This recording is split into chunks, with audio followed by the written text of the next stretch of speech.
Okay. Okay. So we're here with Don Bryan, who is the docent, the volunteer who guided us on the lovely tour that we had. And I want to thank you, Don, very much. And also, if you don't mind, I want to take a couple of minutes and talk with you about your background as a pastor, because when we've talked about that, I found it absolutely fascinating. So if you can just share with us a little bit about what you've done earlier in life and what got you interested in Buddhism and that change that took place. Okay. Well, I grew up in a very religious atmosphere. My mother and father were very, very strict Christians. The first 12 years of my life, I was a Nazarene, which is a very fundamentalist church. And then I switched to what we call the Evangelical Methodist Church. Now then, at age 16, I became a licensed minister in the Evangelical Methodist Church. This was about, I would say, 1954, 55, somewhere in there. I had my own church in a little place called Escoda, Texas. Okay. Now, I didn't become a licensed minister until I was 16 because I had to be 16 for them to license me. But I had churches before when I was 14. I was kind of a boy wonder. Sunday afternoon in a little local Colorado City radio station, I had my own 15-minute program. I wasn't on TV because in that year they didn't have TV. Okay, I could have been another Benny Hinn. Right. But anyway, I came to California to go to Bible college. I attended it as a college. Then after that, I met my wife there and got married. We went back to Texas, and I was a minister there for a few years. And I was losing my interest in it. And the Evangelical Methodist Church was a very staunch Christian type church. They have a discipline. It's a book of about 130 pages, and it tells you what you have to believe about God, about Jesus, about how the world was created, about every single thing. This is what you have to swear you believe, and what you swear you'll teach. Well, I got to the point where I couldn't teach that to people anymore because I didn't believe it. And so then I tried other religions. What I did being a minister, where I was, the church each year voted whether or not to recall you for another year. And at that time, I just told them I wouldn't accept a recall, the church I was a pastor of then.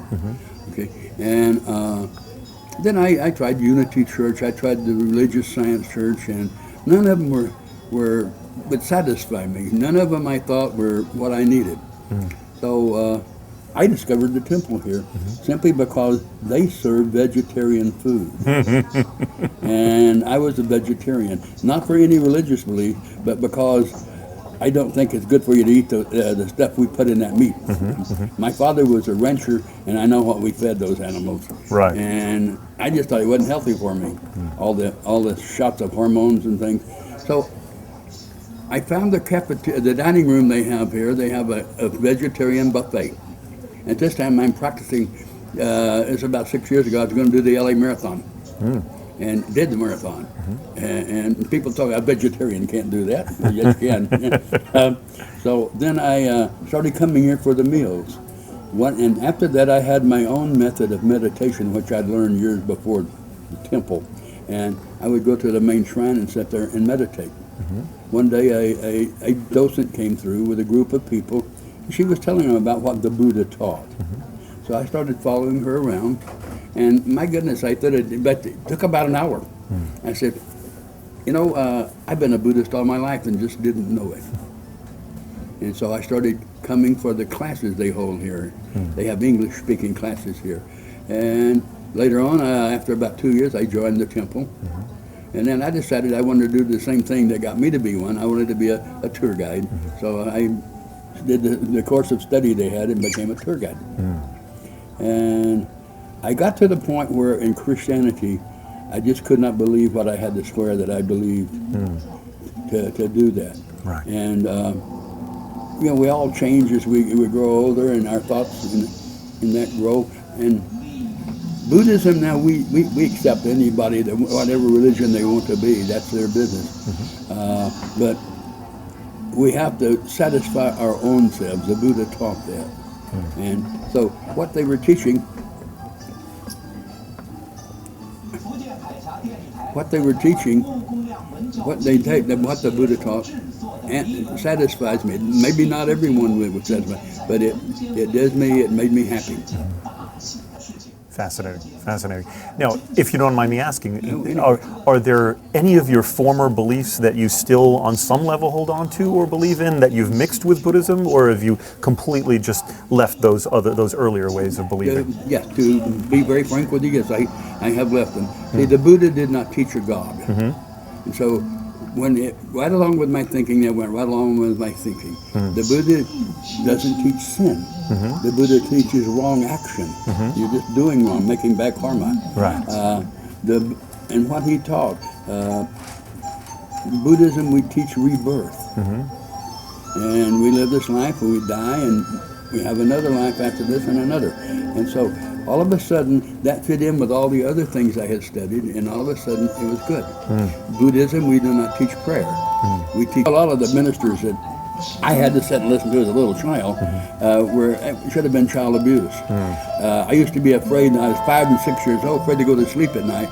If I died, I would go to hell forever. Right. And a minister had told me that. And it's a ministry of fear. They want to scare you so you follow them. And I had a very difficult time accepting those things after I became a man. And I believe if you wanted to believe in God, then everybody I know believes in a loving God. Then if there is a loving God, he could not have created all the bad in this world, or would not have, I think. So those things helped me realize Buddhism. Buddhism, more than a religion, is a way of life. It's a philosophy for how to live your life. And live your life in a day-to-day move, in the present moment. Right. And forgetting the past, it's gone, and the future is a dream. So let's live in the present moment. Yeah. If I can tell you a little more. Of course, anything you want to talk about. Yeah. Buddhism, we teach 3 things. Yeah. We teach, number 1, impermanence. Nothing is permanent. We think that this is what causes a lot of problems in the world, and people worry, well, this problem I have now, it's going to be here forever. No, it won't. Nothing is permanent. So we teach impermanence. Someday even our universe will be gone, we teach. Now then, we also teach no self. The no self that the Buddha taught means that when I die, the personality of Don Bryan is gone. We teach in Buddhism that I'm going to take my essence and my karma. The karma is the things I've done in this life and in my previous lives, because we teach rebirth. Now then, that will go with me and decide my next life. Okay? I like to tell people, you want to know what your past life was like? You look at this one. You want to know what your next life will be like? You look at the action you do in this life.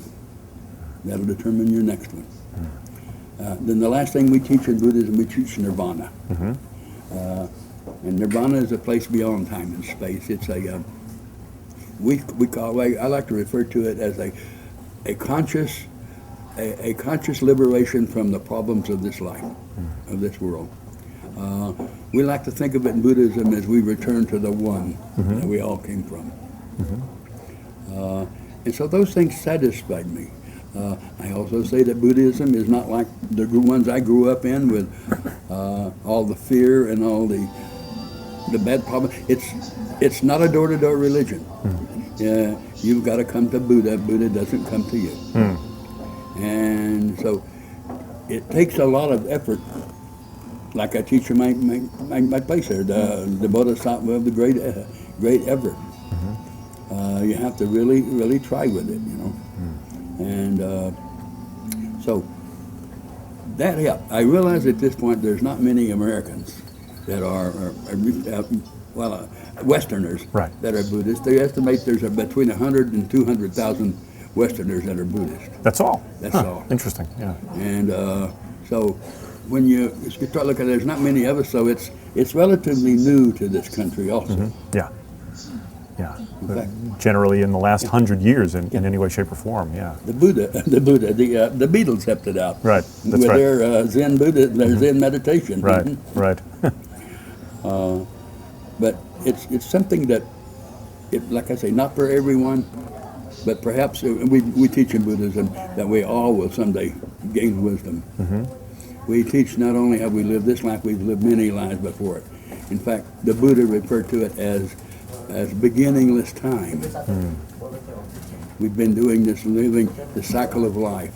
The Buddha referred to it as samsara. Life, birth, get old, get sick, and die, and be reborn. Again and again. Samsara, is, the best translation for that from Sanskrit is suffering. Buddha said being born is suffering.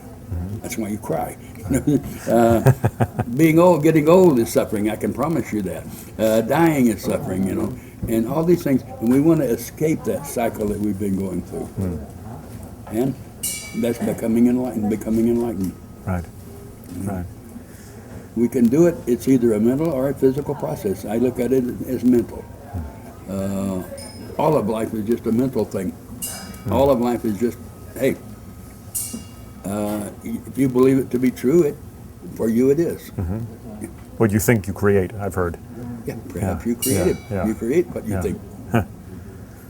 Used to have a saying I taught my salesmen, you become what you think about. And if you think of yourself as a great salesman, you can become one. If you don't, you won't. Right. All right. Well, thank you very much. I mean, I'd love to. I could sit here and talk with you. You're going for, but that's well, yeah. I mean, I recap. That's an opposite. Yeah. Well, I'm concerned about all of the noise going on and so forth. But I could just keep on picking your brain about all sorts of things. But I want to thank you very much for sharing some time with us. And so once again, is it Bryan is the last name? Or B-R-Y-A-N. Okay, I'm sorry. I think I pronounced it incorrectly earlier. So anyway, to the audience at home, I want to thank Don Bryan, and I want to thank the Hsi Lai Buddhist Temple for their time and their hospitality. So thanks to our audience for watching the show, and stay tuned for further episodes of Religion Matters.